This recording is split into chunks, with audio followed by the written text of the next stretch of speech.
The forgotten Jane Doe, who finally got her name back. On a chilly October morning in 1987, a hunter walking along the edge of a rural highway in Oklahoma stumbled across something strange. At first, he thought it was just a pile of discarded clothes. But as he got closer, he froze. Beneath the brush lay the remains of a young woman. Her life had ended violently, and her identity was a mystery. For decades, she was known only as the Highway Jane Doe. No one knew her name.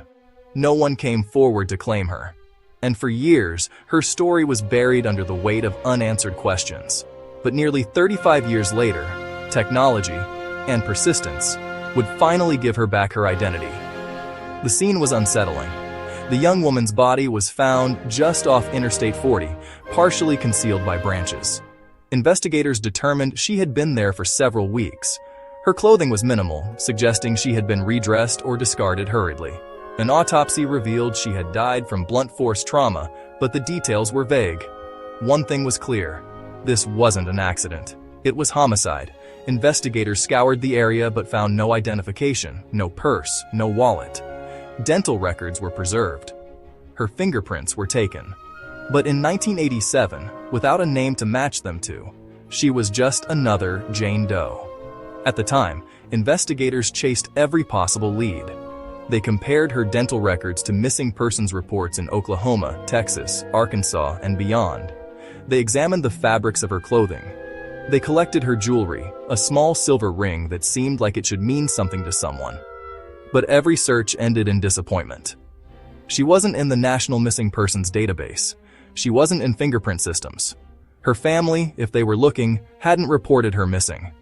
Years passed. Her case grew cold, and Highway Jane Doe became another nameless victim, her story gathering dust in evidence rooms.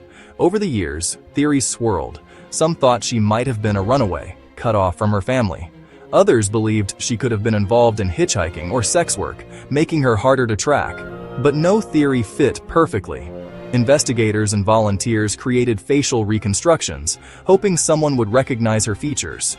Billboards were placed along highways. Newspaper sketches circulated in the 1990s. Still, no one came forward. The young woman's identity remained a mystery, and her case was all but forgotten. By the 2000s, forensic technology was advancing. In 2019, the Oklahoma State Bureau of Investigation partnered with the Doe Project, a nonprofit that uses genetic genealogy to identify unknown victims. Her remains were exhumed and her DNA carefully extracted. With the help of forensic genealogists, her profile was uploaded to public ancestry databases. Slowly, distant relatives began to appear. Third cousins, fourth cousins, strands of family trees stretching back decades. Piece by piece, genealogists began building her identity. And then, after months of work, they found her family. In February 2021, authorities announced that Highway Jane Doe was finally identified as Kelly Roberts, a 19-year-old from Wichita, Kansas. Kelly had grown up in a difficult household.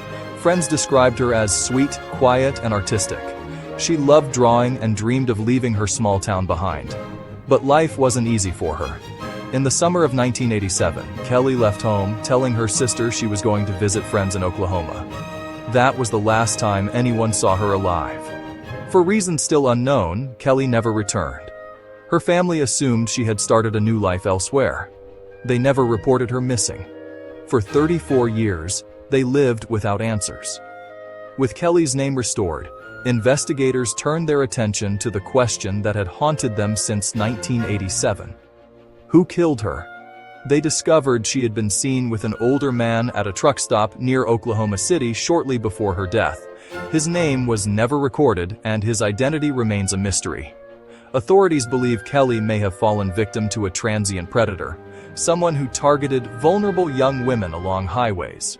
The case is still open, and though Kelly finally has her name back, justice remains elusive. For more than 3 decades, Kelly Roberts was forgotten. Just another Jane Doe in a file cabinet. But thanks to science and the dedication of people who refuse to give up, she is no longer nameless. Her family now knows what happened. They finally have a grave to visit, a name to say, and a daughter, sister, and friend to remember. Kelly's story is a reminder of the importance of forensic genealogy and the power of never giving up on cold cases. Every Jane Doe is someone's daughter, someone's sister, someone who deserves to be remembered. And thanks to this breakthrough, Kelly Roberts' story will never be forgotten again. The forgotten Jane Doe, who finally got her name back. On a chilly October morning in 1987, a hunter,